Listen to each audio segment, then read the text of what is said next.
আমি আবুল হাসান দোহারি ফতোয়া দিয়ে গেলাম, যদি ওই হারামখোর মারা যায় যে ইসলামের বিরুদ্ধে কাজ করেছে, কোরআনের বিরুদ্ধে কাজ করেছে, কোরআনের বিরুদ্ধে কাজ করেছে, ইসলামের আইনের বিরুদ্ধে কাজ করেছে, ইসলামী সমাজ ব্যবস্থার বিরুদ্ধে কাজ করেছে, ও যদি মারা যায় ওর কবরের মধ্যে যখন রাখবেন তখন ওকে কি বলি রাখবেন? বিসমিল্লাহি ওয়া আলা মিল্লাতি রাসূলিল্লাহ বলবেন না, তখন বলবেন হরে কৃষ্ণ হরে রাম, হরে কৃষ্ণ হরে রাম। কতক্ষণ ঠিক কি না? দেশের আইন ছিল মদ খাওয়া যাবে, ও জম্বের খাওয়া মদ খাইছে, ও মদ খাই মারা গেছে। আল্লাহ বলেছে ভাবে সাইজ করা দরকার তুমি করে দিও। আল্লাহু আকবার। প্রথম তাকবীর শেষ, এখনো কয় তাকবীর বাকি? এই সূরা পান্না কয় তাকবীর? এখনো 2-3 তাকবীর বাকি। এইবারে দ্বিতীয় তাকবীরে কি পড়বেন শোনেন। দ্বিতীয় তাকবীরে যখন পড়বেন ওই হারামখোরের সামনে রেখা বলবেন, এ আমার মালিক রে, এ আমার মালিক, জানতে চাই ওই আমার মালিক এই সেই হারামখোর যে ডাইরেক্ট সুরলিয়া মাহফিলে এসে কোরআনের মাহফিলে বাধা দিত, সেই ঘরের শত্রু এইটা। এই যে ব্যক্তি কোরআনের মাহফিলে এসে ডাইরেক্ট ওয়াজ মাহফিলে বাধা দিত, 144 তারা জারি করত। আমার মালিক এই হারামখোর মারা গেছে, জীবনে কোরআনের কথা শুনতে পারো তোরা, যেখানে কোরআনের কথা হইতো ওইখানে যাইয়া বিরোধিতা করতো। আজকেও মারা গেছে, ওরে যেমন করে টাইট দিতে হয় সেই রকম ভাবে টাইট দিও, আমি কিছু বলবো না। আল্লাহু আকবার। কতক্ষণ ঠিক কিনা? কয় তাকবীর গেছে? এই জোরে কোন কয় তাকবীর? এইবার আসল তাকবীর, তৃতীয় তাকবীর। তৃতীয় তাকবীরে যখন যাবেন তখন কি বলবেন? আল্লাহু আকবার। এই আমার মালিক রে, এই সেই হারামখোর আলেমদেরকে জেলখানায় বন্দী করতো। কতক্ষণ না কেন? আলেমদেরকে জেলখানায় বন্দী করতো, কোরআনের মাহফিলে এসে আলেমদেরকে অপমান করতো, ডাইরেক্ট কোরআনের মাহফিলে বাধা প্রদান করতো, আর মানুষদেরকে হুমকি দিত, মেরে ফেলার হুমকি দিত। আল্লাহ রে, ওরে যেভাবে সাইজ করার দরকার তুমি ওরে করে দিও। আল্লাহু আকবার। 3 তাকবীর শেষ, চতুর্থ তাকবীরটা পরে বলছি, বললি সমস্যা। চতুর্থ তাকবীরটা পরে বলছি, লাস্টে শুনি নেবেন। এইবার মনে করেন 4 তাকবীর হয়ে গেছে, জানাজা নামাজ পড়ানো হবে। এরপরে কবরে রাখা হয় না হুজুর? কবরে রাখার সময় কি দোয়া পড়া লাগে? সবাই পড়েন, বিসমিল্লাহি ওয়া আলা মিল্লাতি। আহা, সবাই বলেন। যারা জবান বন্ধ রাখবেন মনে করব আল্লাহ শত্রু, জোরে কোন বিসমিল্লাহি, জোরে বিসমিল্লাহি ওয়া আলা মিল্লাতি রাসূলিল্লাহি। আবারও বলেন বিসমিল্লাহি ওয়া আলা মিল্লাতি রাসূলিল্লাহি। এইবার অর্থটা শুনেন হুজুর গো, যে জীবনে কোরআন শরীফ মানে নাই, ইসলাম মানে নাই, কোরআন মানে নাই, আলেমদেরকে জেলখানায় বন্দী করেছে, কোরআনের মাহফিল বন্ধ করেছে, তাফসীর মাহফিল বন্ধ করেছে, মদের কারখানা খুলেছে, মদের পক্ষে কথা বলেছে, ইসলামের বিরুদ্ধে কথা বলেছে, ওই লোকটা যখন মারা গেল, জীবনে কোনোদিন কোরআন মানে নাই, নবীর আদর্শ মানে নাই, ওই হারামজাদা যদি মারা যায়, বিসমিল্লাহি ওয়া আলা মিল্লাত মানে কি বুঝেন আপনারা? বিসমিল্লাহ মানে আল্লাহ তোমার নামে শুরু করতেছি আর তোমার নবীর নামে রেখে গেলাম। যেই লোকটা জীবনে কোরআন শরীফ মানলো না, নবীর আদর্শ মানলো না, ইসলাম মানলো না, মদের পক্ষে আইন করলো, আল্লাহর কসম করে বলি ওই হারামজাদারে কোনোদিন নবীর নামে কবরে রাখা যাবে না। ঠিক কিনা? কেন রাখবেন বলেন? কেন রাখবেন তাকে কবরের মধ্যে? আমার কাছে ওপেন কথা আমার কাছে। রাজি আছেন? কারা কারা হাত তোলেন? এই দেখেন তো, হাত তুলে কে সেদের গুতা মারেন।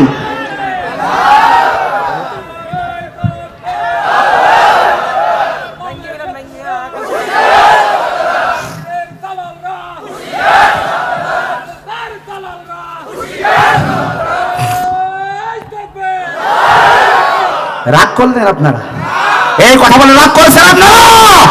আল্লাহর ফেরেশতা কিন্তু ভিডিও করতেছে কারের অন্তরে কি আছে। কথা বলছেন না কেন আপনারা? এই বলেন আপনি যেই লোকটা স্থানীয়, স্বাভাবিক কথা বলি ভাই, সভাপতি চাচাদানের কথা বলি, আজকের আওয়ামী লীগের ভাইরা বলছে যে তুই আওয়ামী লীগে ভোট দিসনি, তোর বৃদ্ধ ভাতার কার্ড দেবো না। স্বাভাবিক না? আমি ওনাদের বিরুদ্ধে বলছি না, বোঝানোর জন্য বলছি। বিএনপি যদি ক্ষমতায় আসে বিএনপি কি বলবে যে এই আমাদের ভোট দেয়নি। দেখবেন বাস্তবতা দেখেন, যে এলাকায় এখন বিএনপি এমপি ওই এলাকায় দেখবেন বাজেট যায় না, আর বাজেট গেলেও কাজ হয় না। কথা করছেন না কেন আপনারা? কারণটা কি? কারণটা হচ্ছে এই যে না, ওই এলাকায় আমার দলের মানুষ নেই। দুনিয়ার নিয়ম যদি এইটা হয়, ভালো করে বুঝবেন আমার কথা, খুব মনোযোগ দিয়ে। দুনিয়ার স্বাভাবিক একটা নিয়ম হলো যে আমার দলে যদি আপনি ভোট দেন, আমার দলের লোক হন, তাহলে আপনি বাজেট পাবেন, নইলে পাবেন। বাবা কথা বলছেন না আপনারা? তাহলে বাজেট পাবেন, নইলে পাবেন না। এই সাতক্ষীরা জেলাতে বহু জায়গায়, সাতক্ষীরা জেলার খুলনার মানুষ সবচাইতে বেশি অবহেলিত। কথা বলছেন না কেন আপনারা? অপরাধ কি? একটাই অপরাধ, এরা কোরআনের পক্ষে কথা বলে। হাত তুলে কথা বলেন না কেন? খুলনা জেলার মানুষের অপরাধ একটাই, এরা কোরআনের পক্ষে কাজ করে। কথা বলে ঠিক না? এজন্য এদের নামে বাজেট আসে না। এদের রাস্তাঘাট খারাপ, এদের সব খারাপ, এদের বিরুদ্ধে দায়ী না। আচ্ছা, আমি বোঝানোর জন্য বলছি, সামান্য একটা দল তার দলের কাজ না করার কারণে, তার দলে ভোট না দেওয়ার কারণে, তার দলের কর্মী হয়ে কাজ না করার কারণে যদি আপনার এলাকায় বাজেট না আসে, আমার আল্লাহর দলে আপনি কাজ করবেন না, আল্লাহর নামে কাজ করবেন না, আল্লাহর হুকুম মানবেন না, আল্লাহর আইন মানবেন না, আর আপনি কবরে গেলে আপনারে রসুলের মিল্লাতে, রসুলের জিম্মাদারিতে রেখে আসবো, ভাবলেন কি করে? এই কথা বলছেন না কেন? কথা বলেন ঠিক কিনা? তাহলে বলবেন হুজুর গো, তাহলে যদি মারা যায় আমি, তাহলে কবরের মধ্যে কি বলে রেখে আসব? আমার মুসলমান ভাইরা, সেই লোকটা মারা যাবে রে, ওই লোকটা যদি মারা যায়, আপনি ওকে রসুলের মিল্লাতে রাখতে পারবেন। এবার কবরে মাটি চাপা দিস, দেওয়ার পরে এবার দোয়া করতে হবে। কথা কয় না, কথা কয় না, মানে কবর জিয়ারত। আসেন চান্দুর বাপ, খেলা হবে আজকে। কথা কন না, কথা কন না কেন? এইবার জানাজা নামাজ শেষ, আপনি কবর জিয়ারত করবেন না? বাবা কথা কয় না, কথা কয় না। এইবার বলেন কবর জিয়ারত করতে গেলে প্রথম কি পড়তে হয়? আরে সূরা ফাতিহা। কথা কন, কথা কন, কথা কন, এই কথা কন। কবর জিয়ারত করতে গেলে প্রথম কোন সূরা পড়তে হয়? আরো জোরে কোন সূরা? তো আপনি যে করে কোনদিন কোরআন মানেন নাই, আসো লাইনে আসো, জীবনে কোনদিন কোরআনের পক্ষে কাজ করেন নাই, অথচ আপনি মারা যাবেন আর সূরা ফাতিহা কি যাই তাই জিনিস।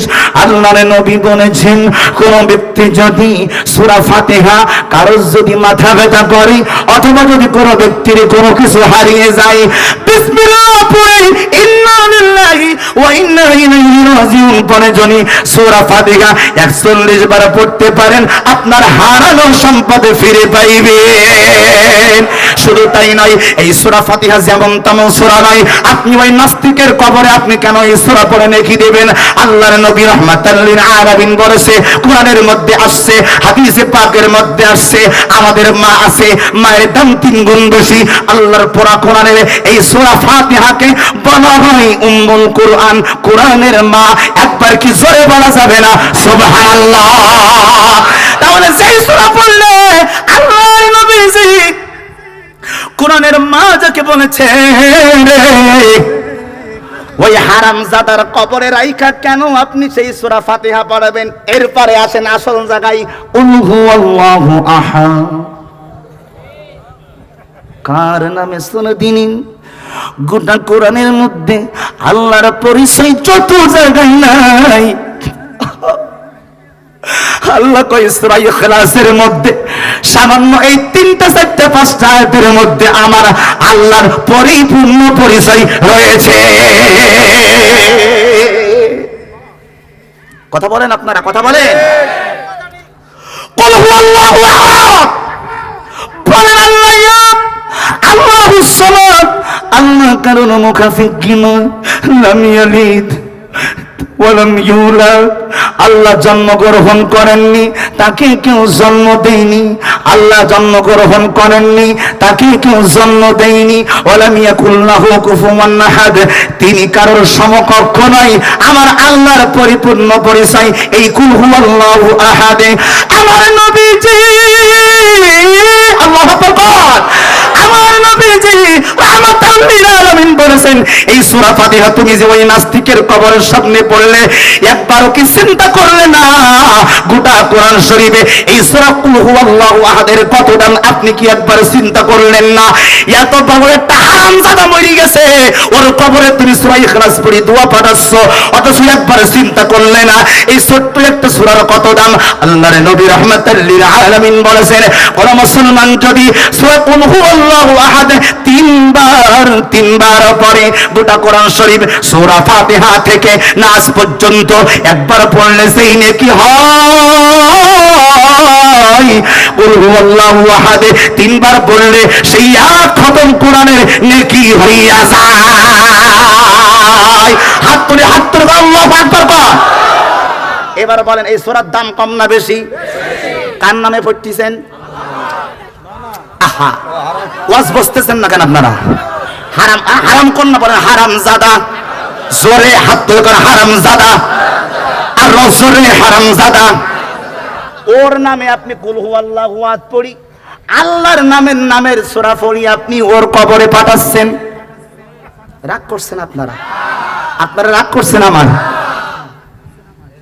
ফাইজলামি কর, কোরআন মানবা না, ইসলাম মানবা না, আর আল্লাহর নামে সূরা পড়ি তোর কবরে দাঁড়া, তো দিচ্ছি কবরে খাড়া, ওয়াজ শেষ করি নেই, কথা বল না কেন?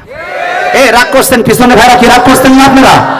তাহলে এবার ভালো করে শুনে আমার মুসলমান ভাইরা, এবার আপনি একবার চিন্তা করলেন না এই কুল হুয়াল্লাহু আহাদের কত দাম? আমার নবীজির কন্যা ফাতেমারে সবাই বিয়ে করতে চাইতো, কারণ নবীজির কন্যা ফাতেমা যিনি জান্নাতের যুবক যুবতীদের সরদারিনী হবে। একবার কি ডান হাত উঁচু করে বলা যাবে না আল্লাহু আকবার? হযরত মা ফাতেমাকে ওসমান বলে আমি বিয়ে করব, আলী বলে আমি বিয়ে করব, ওমর ফারুক বলে আমি বিয়ে করব, অন্যান্য সাহাবীরা বলে আমি বিয়ে করব। আমার নবী সিজদার মধ্যে পড়ে যায় আর আমার আল্লাহরে বলে, এই আমার মালিক রে, ওই আমার মালিক, আল্লাহু আকবার, ওই আমার মালিক রে, ওই আমার মালিক, আমি আপনাকে তো বিপদে পড়ে গেলাম। আমার কন্যাকে ওসমান বিয়ে করতে চাই, আলী বিয়ে করতে চাই, ওমর বিয়ে করতে চাই, বড় বড় সাহাবীরা বিয়ে করতে চাই, মেয়ে আছে আমার একটা, কানে দেব কারো থবো। আমার আল্লাহ একটা বুদ্ধি শিখাই দিল, ইয়া রাসূলুল্লাহ, ইয়া হাবিবাল্লাহ, আপনি ওদেরকে বলে দেন একটা সুন্দর কোরআনের আয়োজন করেন। আল্লাহর নবী ডাকতে বলে, আরে আমার সাহাবীরা রে, আমি নবী বলে দিলাম আমার কন্যার সাথে তার বিয়ে দেব যে আল্লাহর কোরআন শরীফ সূরা ফাতিহা থেকে, ভালো করে শুনেন, সূরা ফাতিহা থেকে নাস পর্যন্ত, এই সূরা ফাতিহা থেকে নাস পর্যন্ত এক খতম কোরআন শরীফ সবার আগে যে পড়ে খতম করতে পারবে আমার মেয়ের সাথে তার আমি বিয়ে দেব। তার হাতটা উঁচু করে বলা যাবে নাকি আল্লাহু আকবার? হযরতে ওমর বলে আমি রাজি, রাজি থাকলে একসাথে। ওমর বলে হুজুর আমি রাজি, ওসমান বলে আমি রাজি, আলী বলে আমি রাজি, অন্যান্য সাহাবীরা বলে আমি রাজি। হযরতে ওমর চিন্তা করতেছে কোরআন নাজিল হয়েছে, এত কষ্ট কইরা এই কোরআন শরীফ কি যাই তাই ব্যাপার খতম করবো, তো অনেক সময়ের কেস, দরকার নেই, তারপরেও কম্পিটিশনে যোগদান করি, যদি পাস করতে পারি। সুবহানাল্লাহ বলতে পারলেন না আপনারা? আর জোরে বলতে পারলেন না সুবহানাল্লাহ? হযরতে ওমর একেবারে কাঁদো কাঁদো সুরে, আন্তর্জাতিক হাফেজরা যেমন করে পড়ে, কোরআনের প্রতি একটু মায়া ওমরের বেশি ছিল। কথা কন না কেন আপনারা? হযরতে ওমর কয় না, ধ্যানায় ফেনায় করার দরকার নেই, ভালো করে কোরআন শরীফ পড়ি, যা আছে কপালে দেখা যাবে সকালে। কথা কন ঠিক কিনা?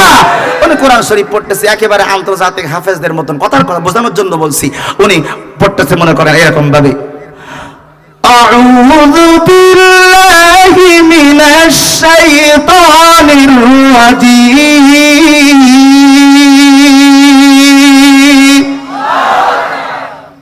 সেই আওয়াজ কই গেল? হারাই গেছে।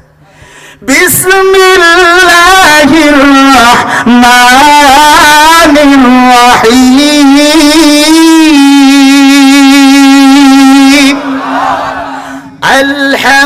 আলহামদুলিল্লাহি রাব্বিল আলামিন।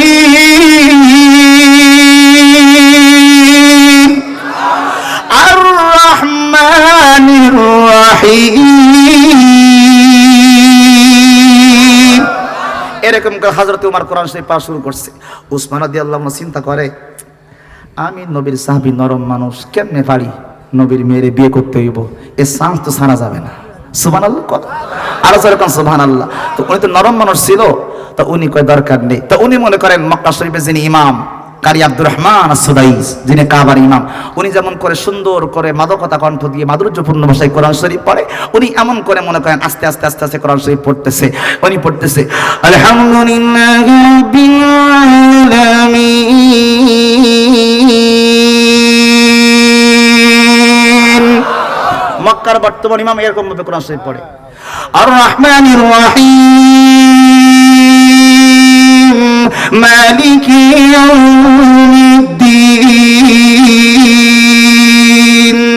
ইয়্যাকা না'বুদু ওয়া ইয়্যাকা নাস্তাঈন ইহদিনাস সিরাতাল মুস্তাকিম সিরাতাল লাযীনা আন'আমতা আলাইহিম গায়রিল মাগদুবি আলাইহিম ওয়ালাদ-দাল্লিন।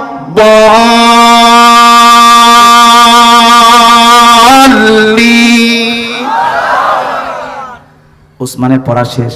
উসমান পড়তে আছে। আর এক সাহাবী চিন্তা করতেছে, এরা যেভাবে কোরআন শরীফ পড়তেছে জীবনও খতম শেষ হবে না, তাড়াতাড়ি ভর্তিবে, মেয়ে তো নেওয়া লাগবে। আল্লাহু আকবার। আর এক সাহাবী এসে চিন্তা করতেছে, না এইরকম ভাবে কোরআন শরীফ পড়লে জীবনও খতম শেষ হবে না। ও সাহাবী রমজান মাসে যেমন তারাবি নামাজ পড়ে না, খুব দ্রুত গতিতে আমরা 20 টাকা তারাবি নামাজ পড়ি, ও সাহাবী ও সব বাদ দিয়ে ও তারাবি নামাজে প্রথম দ্রুত পড়তিস।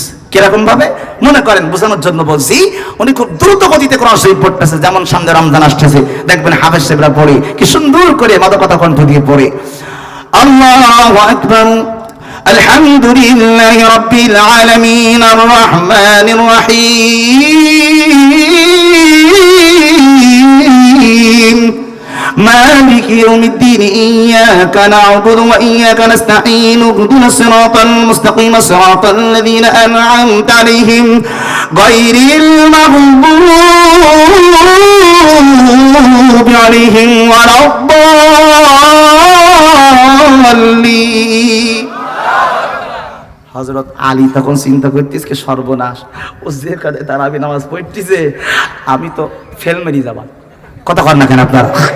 আলী তখন বলতিস কি, এ উসমানের মতন, ওমরের মতন, আর আলী এই সাহাবীর মতন কোরআন শরীফ পড়লে জীবনে মেনে নিতে পারবো না। ও হঠাৎ করে চিন্তা ভাবনা করে আল্লাহ রাসূলের কাছে গেছে, এই বলতে, হুজুর আমার খতম পড়া হয়ে গেছে। সুবহানাল্লাহ, জোরে কান, জোরে কান, জোরে কান। ডান হাত উঁচু করে